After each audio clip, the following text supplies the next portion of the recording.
Live from the Business RadioX studio inside Renaissance Bank, the bank that specializes in understanding you. It's time for North Fulton Business Radio.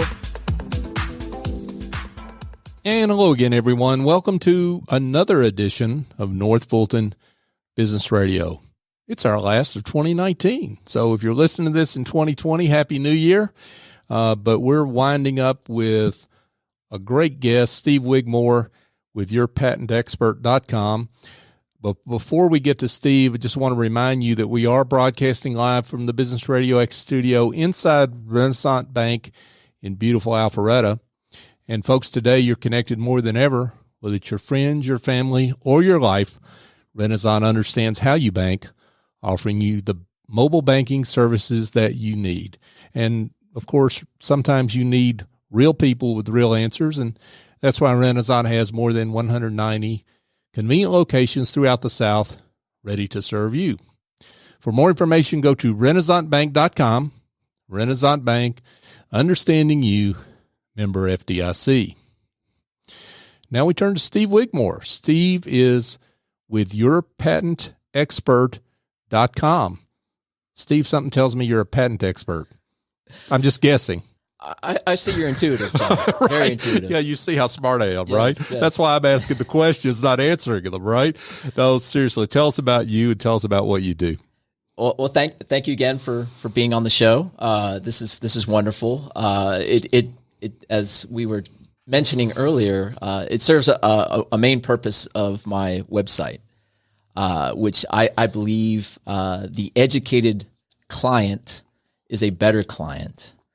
And my website, that's really its main objective when you go there, is to give you some very good foundations in patent law. I was just writing about this yesterday, that if you go on or you become a contestant or a guest on Shark Tank, more than likely, and as I guess you have a CFO abbreviation after your name, so you might be familiar with this. Usually you have a business plan, right? Sure. Or you should have one. I think probably you won't get on the show without a business plan. Right. So that's the analogy I came up with, is use my website, yourpatentexpert.com, as your business plan for patent protection. Cool. And let me just jump off for a second. So this is a lesson to a lot of professional services providers out there that think, oh, I don't want to share anything because I want to charge for it, right? Or or people won't call me. The truth of the matter is the exact opposite, right? People call you because you're sharing information, great information that reveals you to be the expert that you are. Correct. Actually, when I do screen new clients, I've boiled down at least, looking you and me, over 20 years of experience into about 6 pages. And so usually I'll say, please read this patent primer before we speak, because that way I don't have to answer the basic questions to you over a phone call. That Sure. You have that information there. And it's okay, even if you may have some more, and you may need a repeat if you read it and you didn't understand it, and that's okay, and that's understandable. But for me, I think that helps the potential client a lot, that you can be educated pretty quickly with a document, and then we can dive into some of the facts. And usually, I make sure, definitely, and this is the part where at advantage you're dealing with a lawyer, I make sure that I'm not taking too much, because during that first call, I'm not your lawyer yet. So I make sure that you describe facts in a very high level fashion. Mm-hmm. And at the same time, the beauty about technology and what I do, usually with an invention, you are solving a problem. And so you can tell me about the problems you're solving without disclosing the invention to me. Sure. Now, and I want to get into that, but first I want to get into the fun stuff. So you have a great story about how you got interested in science, technology, ultimately engineering, and ultimately patent law. You had a favorite cartoon when you were young. Tell us about it. Johnny Quest. And probably to everyone who's born, let's just say 1980 and earlier may get this cartoon reference. Others may hear that and go, Johnny Quest. And I was speaking before, there was another Cartoon Network cartoon around the 2000 era was Johnny Test. So I'm not confusing these cartoons. There was a Johnny Quest. Right. And it was televised. I think the copyrights were probably around circa 1968 through 1972. Yeah, unfortunately, I saw the originals. But anyway, we'll move past that quickly. So tell folks that don't know Johnny Quest, tell them about it and why that inspired you. It did, and it was interesting. Growing up, when a family and my older brother would always tune it in, and so we would watch it together. And at that time, pre-internet, and only dealing with cable, no satellite, right. There were a lot of reruns, repeats of shows, and so we would always look for the episodes that we were interested in, or most interested in. But Johnny Quest was a young man of probably, I'd say he wasn't a teenager yet. I'd say probably he's about 12 to 14. Right. Mm-hmm. But his dad was a scientist. Right. And, Dr. Quest, and then his partner, who was, I think, his bodyguard, Race Bannon. Right. They would just go on these adventures because Dr. Quest would travel around the world and solve problems with his technology. And so Johnny would always be exposed to new technologies. And of course, like the boy he would test these devices without his father's permission. Of course. And end up getting in some trouble here and there. But it's just funny. I joke with a lot of my friends that I think I can remember more Johnny Quest episodes than what I learned in law school, but that's kind of scary. Yeah, I love that. But that's cool that you had that inspiration, right? I mean, so you started out in engineering and then ended up in patent law. So how did that jump happen? Well, I have two little stories to tell. That one to tell me I did do my undergraduate degree at the University of Maryland in mechanical engineering. And I have to say, as much as I was influenced by science and mathematics, it didn't come easy. I was always the little train who could. I would march and get through these labs, engineering lab. If anyone is listening has an undergraduate degree in engineering, your lab classes will kill you on time. I mean, each lab would usually take about 40 hours complete, and usually each semester, every week, we'd have a lab to complete. But anyway, so one of my labs was a robotics lab. And it was cool because as you get up in your senior career in college, you get to take more interesting classes. So this was a robotics class, not an or I should say, not a basic class. So I've already had a couple engineering classes or labs underneath this. Mm-hmm. So for our final for the robotics lab, we had to program the robot, and it was a pick and place robot. It was basically really an arm, and the professor wanted us to almost show that you could program the robot to move objects on a plate, but very similar to a chess game. So how a robot would actually pick up a pawn and move it across the table.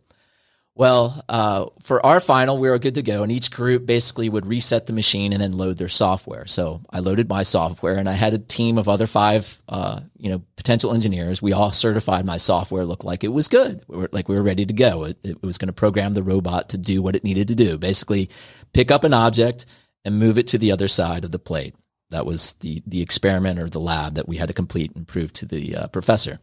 So when my arm went to start, I had everything right from the beginning. It moved and positioned, and it caught and held on to it, closed with its pincers. It grasped onto the first pawn, but it began to shake violently, and it just shook, and we didn't understand what the problem was.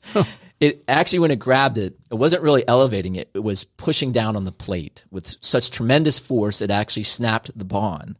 And ends up, and so we just started laughing because we didn't understand what the issue was. Mm-hmm. When we went back to the programming, we had forgot to zero out the location of the robot. You're supposed to tell it where it's supposed to start from, and apparently our programming, we forgot to reset its location. So it really thought it was supposed to start below the plane of the plate. So it was pushing down to start where it thought it should be. And of course, it didn't work and it broke the pawn. And we still passed the lab, but not with flying colors.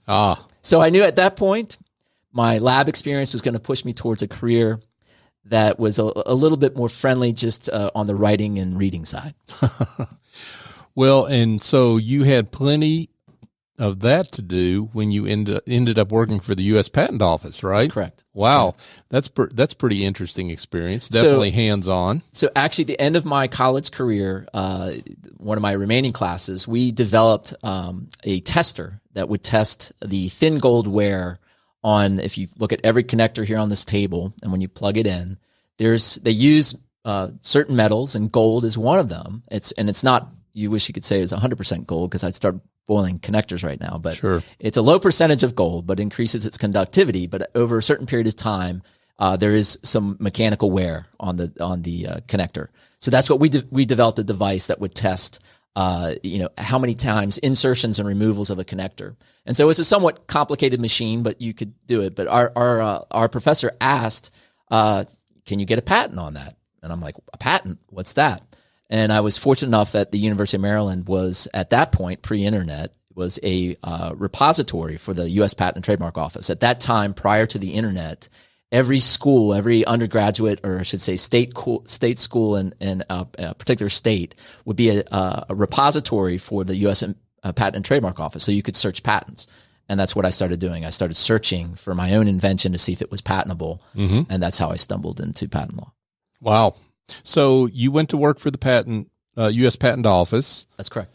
So tell us about that experience. That must have been interesting to see all these applications coming across the transom, as it were. Yeah, it was very interesting. A great what's good about my experience at the U.S. Patent and Trademark Office is that, believe it or not, and that's the amazing thing I find about my experience there, that the process hasn't changed in now 30 years.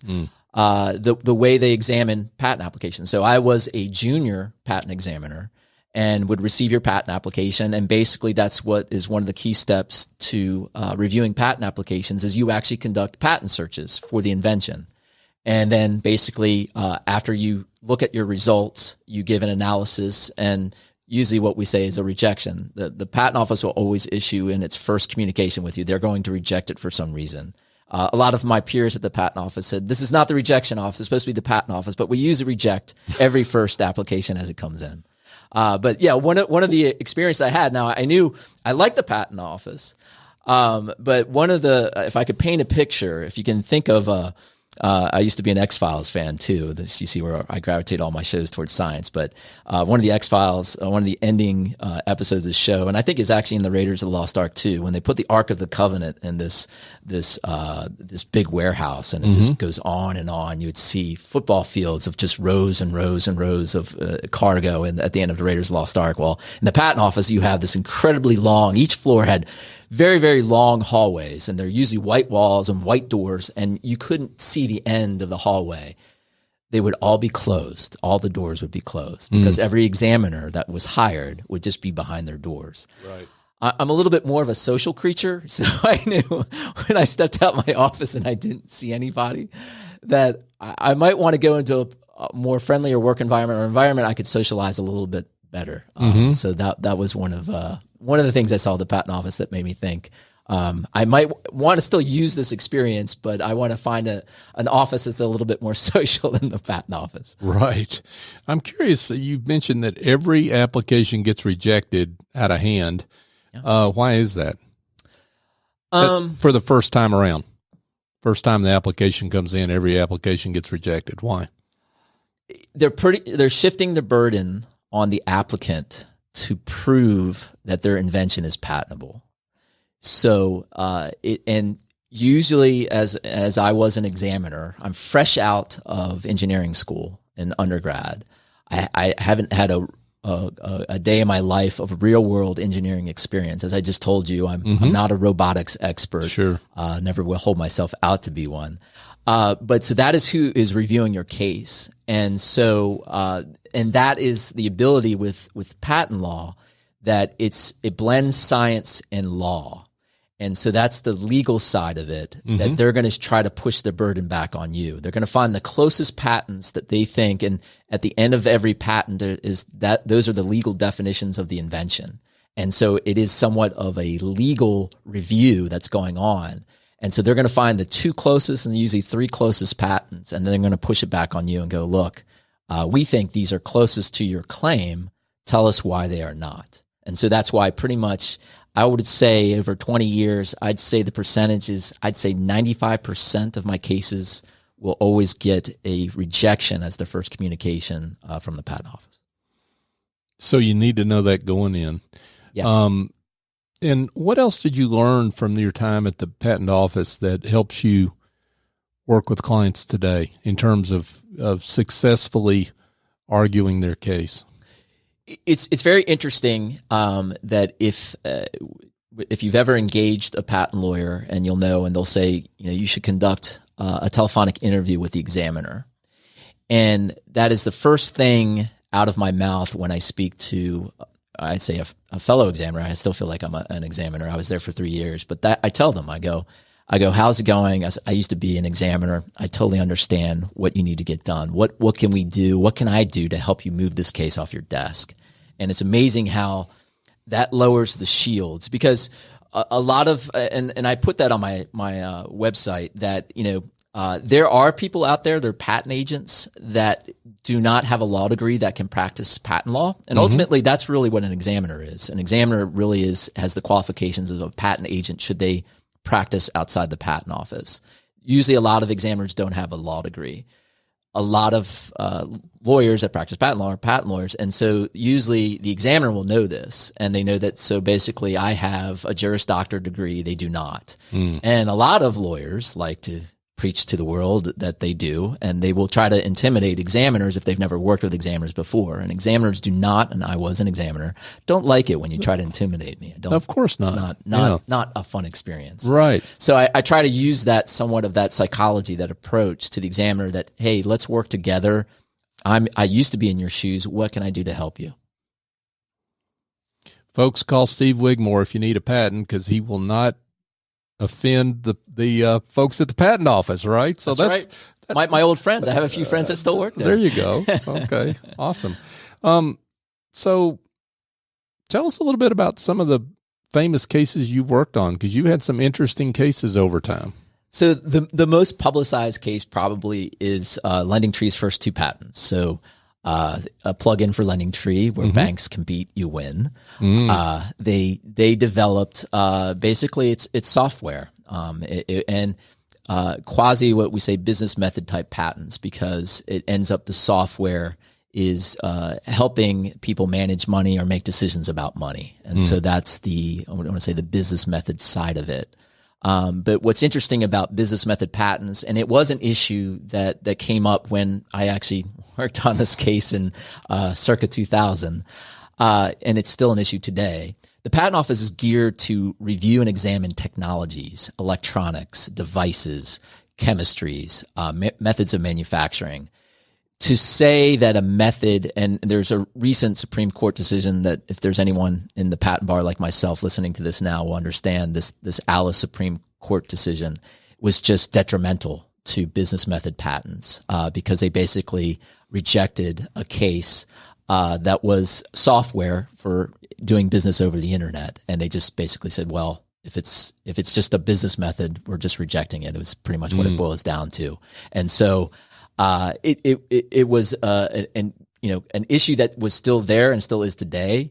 That you have to try to make sure your cases are more, that there's some element of technology, and that's the secret of success of getting software patents through the patent office at the moment. And now the patent office has finally came out with some better guidelines about the Supreme Court Alice decision, is to look for what is the technical problem you're solving. They still don't want to see just the business method side of things.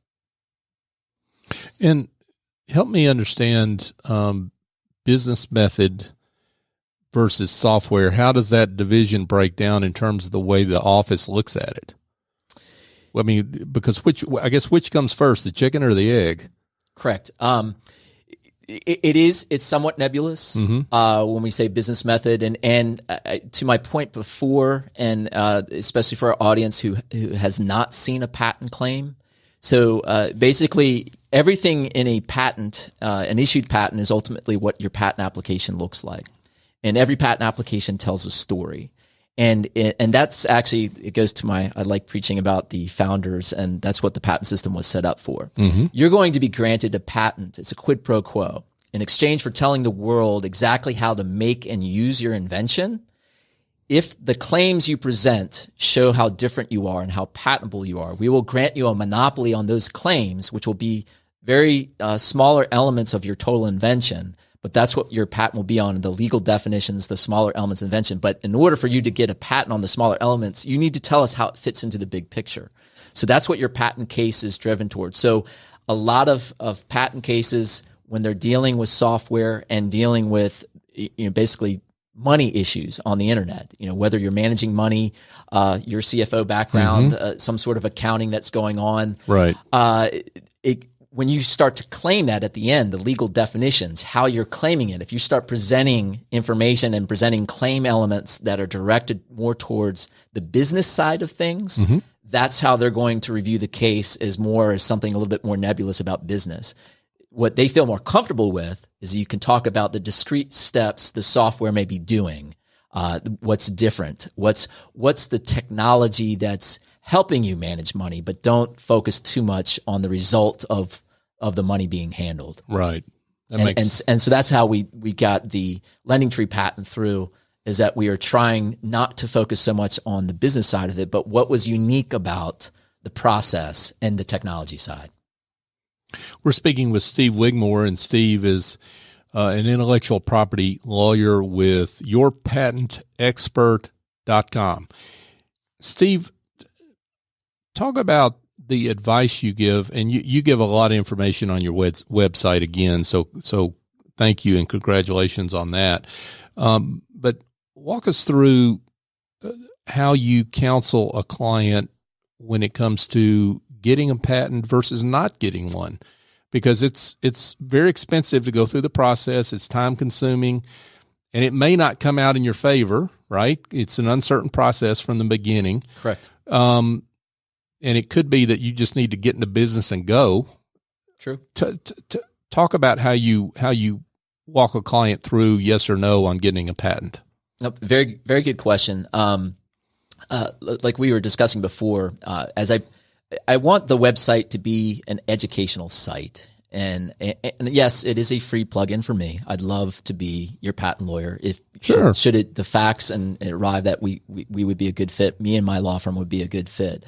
But more so to educate you on the process. So whenever I'm engaging a new client, I want you to understand what you're getting into and what the patent process is all about. And so that's what I set up the website to do, to give you all that front end information in really a cohesive manner. That it's simple but cohesive. Because I've been stepping in the shoes and just trying to look at other websites, and I've gone to the U.S. Patent and Trademark Office website, and I have to say I'm overwhelmed when I'm trying to step in the shoes of an entrepreneur and what's my next step or my first step. Right. And so that's why I bring up the website. So to counsel a new client, that's one of my main objectives, and I actually put that on my website, that I want you to make money, because aren't we doing this for that reason, right? Right. Isn't that CFO side of you coming out? Like, why would you pay a lawyer to do something? Because ultimately, you just don't want to pay the lawyer, right? You want to get some sort of protection for your innovation, and you can make your protection more valuable. And that's one of the things I talk about during that first interview. After, and like I said, I usually want a potential client to read my website. There's what I call a patent primer that gives you the basics on patent law. I want you to have that foundation so we can have a richer conversation and get away from all the, I want to say, the details that you can actually read on your own, that we can get into, what's driving you to do this. And that's one of the fundamentals that comes out of many of my conversations with entrepreneurs and startups, is like, you do need to create a business around the innovation. And yes, the patent is an asset that you can invest in, but it's not going to be a revenue generator up front. And you need to create a business that generates the revenue. And that's what I say, when you're creating the business, then now you can set aside a budget for the patent protection of the asset. Gotcha. Now, you have had a big win lately. Yeah. Let's celebrate it. Tell everybody about it. Well, in the scheme of things, for this particular client, it wasn't their most important invention, but they became a little frustrated with the process. Let me see if I can refresh my memory on the title was Blast Activated Quick Disconnect Apparatus. Yeah, I was going to let you come out with that, but I figured you could do that justice better than I could. So what was interesting about this case is they were having a really tough time with the patent examiner. And so I actually inherited this case. I didn't draft the case. I inherited the case from another law firm. Mm-hmm.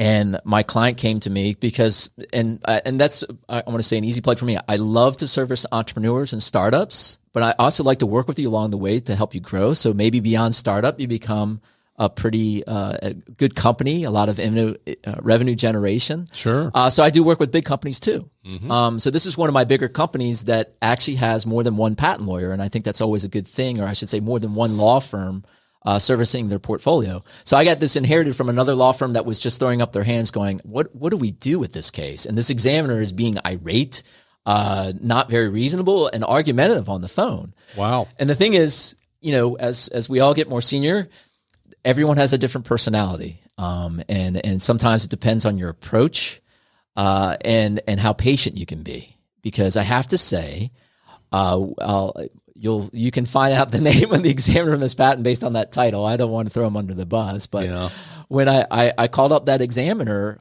he wasn't very positive to me in that first call. He still remembered the prior lawyer, and I tried to explain, I'm not the same lawyer. I'm a different lawyer. They decided to go with a different firm. But ultimately, again, he became a little more friendly. It did take some time once I told him I used to be an examiner. And so that was the success that makes me a little bit different compared to others, that once I can have a more genuine conversation with an examiner, and the examiner is basically the judge on your case. He can behave like a judge, and if they're a primary examiner means that they've been reviewing patents for at least 6 years, and they have full signatory authority, meaning that they can sign off on the patent by themselves. They can basically grant patents by themselves. They are the judge. Wow. If you can have a genuine conversation with them and then cut through a little bit of, I think as I alluded before, if you're a lawyer trying to intimidate a patent examiner, it may not always be your best strategy to get a patent. A real lesson in the use of empathy, right? Correct. I mean, because that's what you're doing. Especially with workflow. And that was one of the points that I brought up when I was thinking about my career, that for over 30 years, the patent office has, and this is the part where actually I was telling a potential client this yesterday, that they actually have a mathematical equation that they're supposed to, when we always laugh about, when police officers issue tickets and that they have a quota. Well, believe it or not, the patent office does have a quota. It's called production. And they have a production equation that the examiner is supposed to meet every 2 weeks. And it's a multivariable calculus problem. And this is the part where it's kind of scary. We have engineers and lawyers kind of, blending the law here, blending the workspace. Oh my. So what I find fascinating about the production equation, which is really, the patent office, they listen to this, they're not going to be happy about it, but they haven't changed the production equations in 30 years. And guess what? What's changed in 30 years? And here I am holding a BlackBerry. Yes. Technology's evolved, is changed. And so they need to tweak their production equations a little bit, because certain technology areas have become more robust and sophisticated. And so to that point, a lot of examiners will have very complicated subject matter, but their production equation is based on technology in the 70s where it was less sophisticated, but they still have that same amount of time that they had in the 70s to examine that case that they have now in circa 2020. That's really fascinating information. Not surprising, given the way sometimes the federal government can work, but it's fascinating. And it's important to know because it's a strategy. Yeah, because it's a strategy, and you have to have a patent attorney that understands that process and understands how that works and can work through that.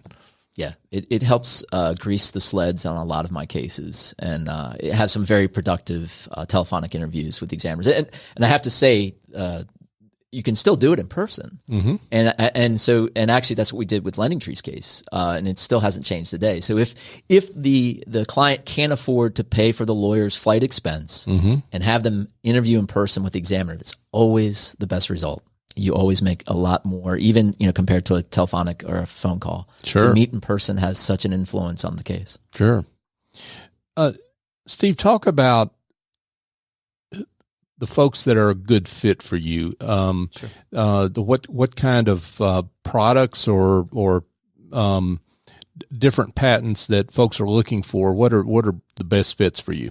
So, and I like to educate the public. I feel actually an ethical obligation. I like that part. I think as you're reflecting on your career, how can I better serve others? So in a sense, if I get a better educated client that could actually better serve me, is that you definitely want a patent lawyer in your technical discipline.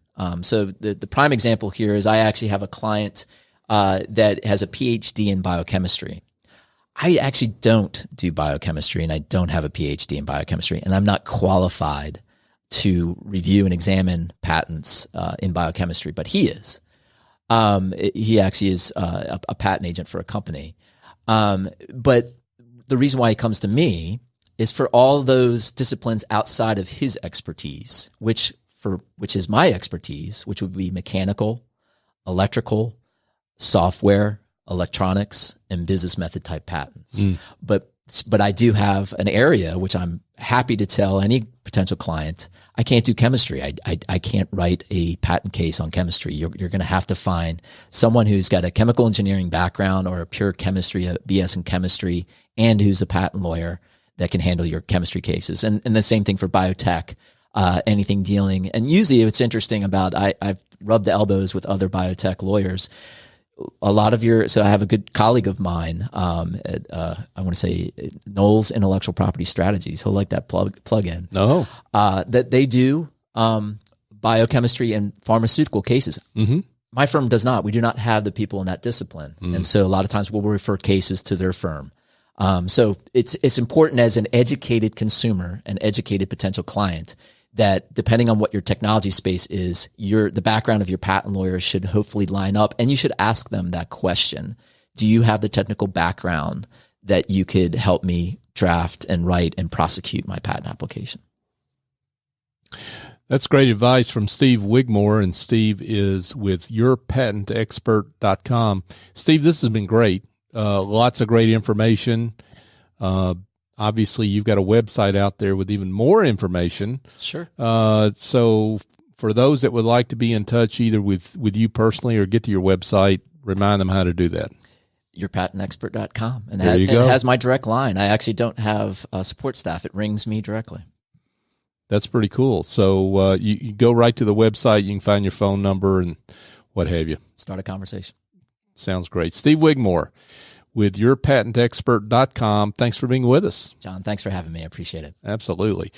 Folks, just a reminder that you can find this show on virtually any podcast app you want to go to. Search for northfultonbusinessradio.com or just North Fulton Business Radio, actually.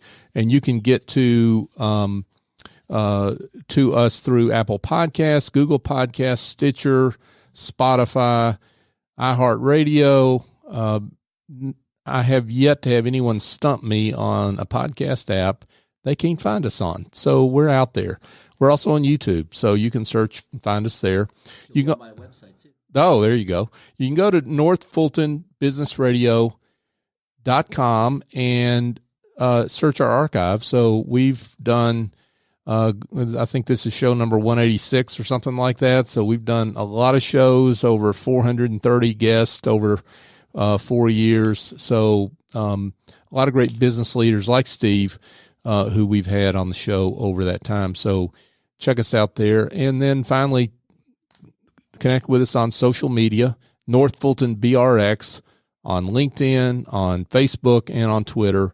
You can find us there. So for my guest, Steve Wigmore with yourpatentexpert.com. I'm John Ray.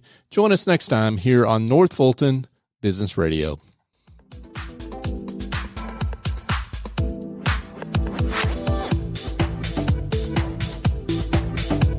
Renaissance Rewards Extra is the checking account that checks all the boxes. Roadside assistance? Check. Cell phone insurance? Check. More than 400,000 local shopping discounts? Check. Up to $25 per month in ATM refunds and a great rate? Check. All in an easy-to-use mobile app. To open an account or find out more about Renaissance Rewards Extra Checking, go to renaissancebank.com or visit us at any of our more than 190 locations throughout the South. Renaissance Bank. Understanding you. Member FDIC. Equal housing lender.